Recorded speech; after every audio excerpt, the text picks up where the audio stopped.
passar um vídeo para vocês, um trocinho assim do meu amigo Mário Sérgio Cortella. Deixar, antes de tudo, eu evitar que vocês entrem por uma via que não é a que eu desejo. Eu não participo da perspectiva do Mário Sérgio. Não sou palestrante, não sou coach, não falo para empresas, não tenho nada a ver com isso. Agora, eu não quero que vocês comparem o Mário Sérgio com outros por aí, muito menos com Pondé, ou Clóvis, ou Karnal, Banal, essa gente, porque esse pessoal fala coisa errada, tá? Erra em conceitos, fala de coisa que não leu.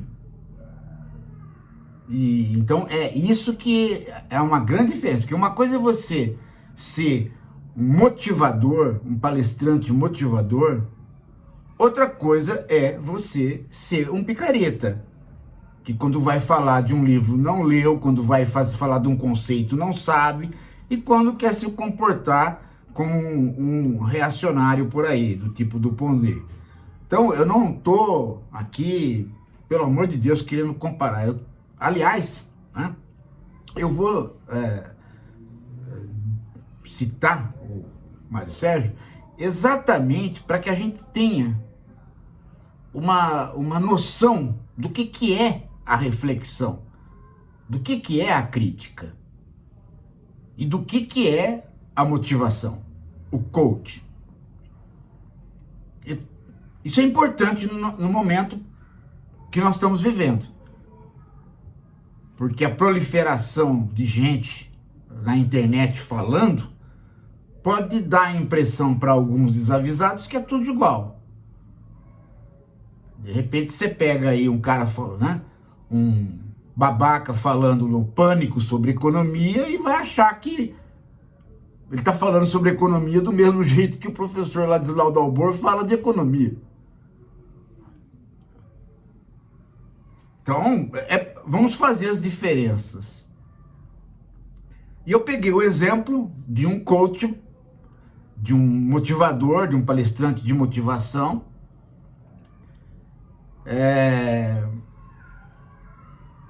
que é de fato um motivador. Tá? E a gente não deve confundir com o professor e com o filósofo. Embora ele seja professor e seja filósofo. Mas isso ele não faz no ambiente das palestras. Agora, isso não tem nada a ver com Banal, Pondé, Clóvis Moves, essas coisas aí que eu já vi que cometem, e já mostrei para vocês, que cometem erros crassos, sem contar o próprio Pondé, né? Que ele não comete erros, ele é o erro. Serve até de personagem pra gente, né? Então eu vou passar um pequeno vídeo e depois vou comentar o encaminhamento deste vídeo. Eu não vou passar o encaminhamento, só um pequenininho, e depois eu comento o encaminhamento para pautar as distinções que eu quero pautar. Ó, veja só isto aí. Porque, como eu costumo dizer, ninguém morre de frio, morre de abandono. Ninguém morre de fome, morre de abandono.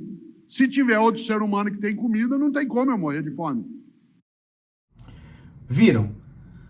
Então, este é um vídeo que me foi passado por um professor justamente para perguntar, né, sobre o porquê que ele estava assistindo a essa palestra, não sei se é ao vivo ou ele estava assistindo em vídeo, mas ele achou que a fala do Cortella iria para um lado e ela foi completamente para outro lado. E aí ele se espantou e me perguntou: mas professor, por que ele, né, se omitiu? Por quê? Porque, veja, você escuta o Cortella falar, você diz: bom, tá falando do frio em São Paulo e de que as pessoas morrem não de frio, mas de abandono. Então, obviamente, O que ele estava falando antes? De quem distribui cobertor. E do que ele vai falar depois? Ora, muito provavelmente, de como é que se causa a pobreza a ponto da pessoa não ter um cobertor e quais as políticas públicas que podem ser feitas para diminuir isso. Mas nenhuma coisa nem outra. E aí vem a diferença entre o coach, o motivador, ainda que sério, ainda que correto, e nós aqui, o professor, o que faz o discurso filosófico, o que faz o discurso crítico. Nós temos que lembrar lá do Aristóteles, não é? Não há ciência a não ser busca das causas. A ciência é busca das causas. Então, para sair do âmbito da motivação e ir para o campo das ciências humanas, da sociologia, da filosofia, você tem que buscar causas. Por que é que uma pessoa fica no frio de São Paulo sem um cobertor? Como é que se gerou a pobreza numa cidade rica? Essa é uma questão. E a outra questão é, nós vamos ter que contar todo ano com um voluntariado, ou seja, com pessoas que vão doar coberta para cobrir pessoas na rua. Nós não conseguimos resolver a questão que é não ter pessoas na rua no frio? Como que não conseguimos? Então temos que ter política pública para isso. Não se pode contar com a boa vontade de indivíduos a todo momento, porque uma hora é 5 pessoas, outra hora é 2.000. Mas ele não vai nem buscar as causas, nem encaminhar políticas públicas. O discurso dele deriva para a questão do mal e do bem, e enfatiza o mal e focaliza o mal no diabo. E aí ele vai pelo campo religioso e mitológico para falar do o que faz o diabo, o que não faz o diabo, como é que as forças do mal são representadas pelo diabo, e como é que essa mitologia pode, de certo modo, influenciar as pessoas, como é que isso é a divisão entre as pessoas, né? O mal divide, o diabo é divisor, ele é separador, então ele não, né? Ele faz parte das forças daqueles que não se unem para ajudar. Ok. Com isso, ele se abstém de ter que tocar nas questões políticas. Ele se abstém de ter que entrar na crítica da organização da nossa sociedade. Ele se abstém de ter que falar uma coisa que parece óbvia para todo mundo, que este modo de produção, este capitalismo que nós estamos vivendo, ele leva a nós não termos solução para alguns problemas de, por exemplo, o frio. Tá? Então aí é que mora a divisão. Aí é que Cortella vai para o discurso motivacional, que pode ser assistido por todo mundo, e o discurso do filósofo, que não é assistido por todo mundo, porque no momento em que a gente coloca a questão da justiça social e da reorganização da sociedade em outros modos, as pessoas conservadoras levantam as orelhas e vão embora, ou ficam para criticar, ou, se tivermos sorte, ficam para mudar. Sacaram a diferença? Então, nessa hora do frio, de quem morre de frio, nós podemos pôr a seguinte questão: onde é que está o serviço social da prefeitura? Onde é que está a política pública que cuida do morador de rua? Onde é que está a política habitacional que possibilitaria não existir um morador de rua? Então, essas três questões nos leva a outro mundo. Qual mundo?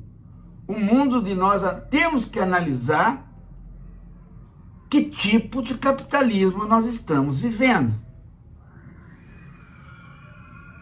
Por quê? Porque esse capitalismo que nós estamos vivendo, ele está se parecendo muito diferente do capitalismo que os nossos pais viveram. Ou mesmo aquele que eu vivi. Por quê? Porque nós tínhamos algo chamado salário indireto. Todo o aparato público, quando ele funciona, o hospital, a escola, o serviço social, todo o aparato do Estado, quando ele funciona, ele representa salário indireto. Ou seja, você trabalha, ganha o seu salário, mas você tem um apoio de um salário que não é ganho do patrão, mas que é dado a partir de uma melhor redistribuição dos impostos que todo mundo paga. Então o papel do Estado entra aí.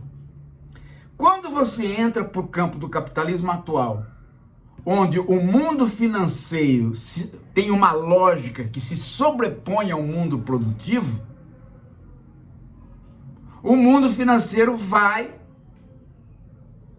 tentando pegar todos os aspectos da vida de modo a tirar da jogada o salário indireto para que as pessoas reponham o salário indireto através do mundo financeiro, através de pedir crédito. Então eu não posso, eu tinha alguém que me dava a escola, eu não tenho mais, tenho que pagar a escola, então eu tenho que financiar esta mensalidade.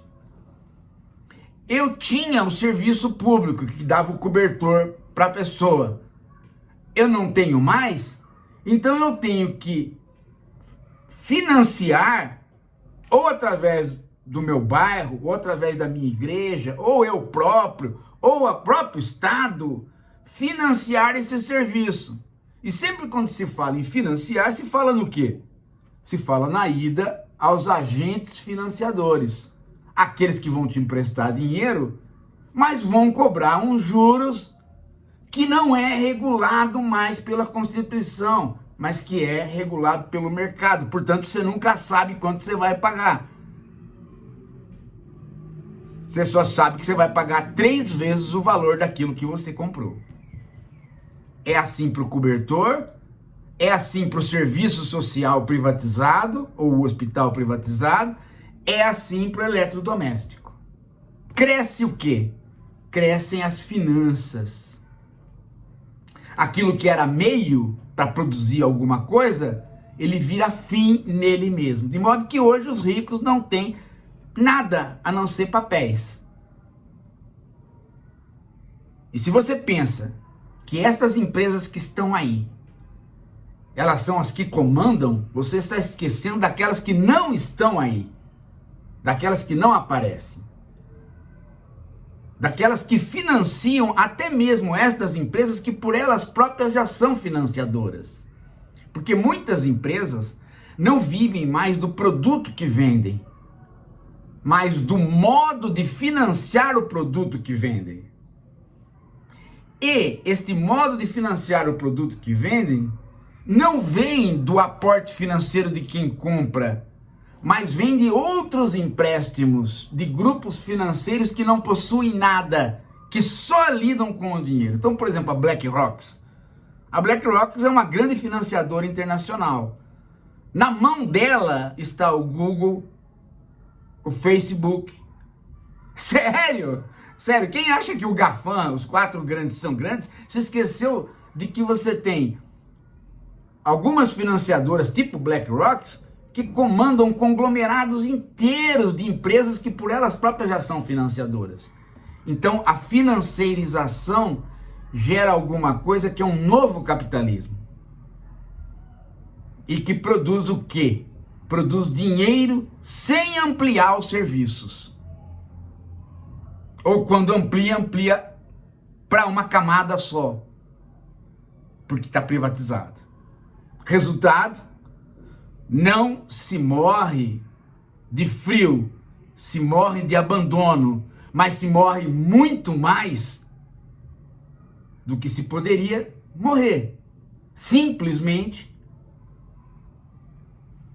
por conta desta política que nós demos o nome de o novo liberalismo, o neoliberalismo. Quando nós chegamos até aqui, nós fizemos um percurso completamente diferente do Cortella. Nós fizemos um percurso da filosofia. Nós fizemos um percurso crítico. O resultado do nosso trabalho tem que ser diferente do resultado dele. E por isso mesmo, o resultado dele vai ser um resultado que apetece ao sistema, portanto vai ser remunerado, e o nosso resultado não apetece ao sistema. Portanto, tudo aquilo que o sistema puder fazer para não nos remunerar, ele vai fazer. Isso sem contar as agruras políticas. Ele vai ser convidado para a imprensa, nós não vamos ser convidados para a imprensa. Isso não tem chorar pitanga, não, porque se a gente for convidado para a imprensa, significa que nós não temos mais o discurso que temos, que nós já temos o dele. E nós não queremos fazer isso. Nós somos teimosos. Né? Como diz o professor lá de Laudoburgo, sempre quando ele conversa comigo, ele fala, nós somos teimosos, né, Paulo? Ele muito mais do que eu, né? Porque o que eu passei na minha juventude é algo suportável. O que ele passou é algo que, para mim, seria insuportável. É isso, gente. Acho que tá claro, né? Daqui a pouco a gente volta.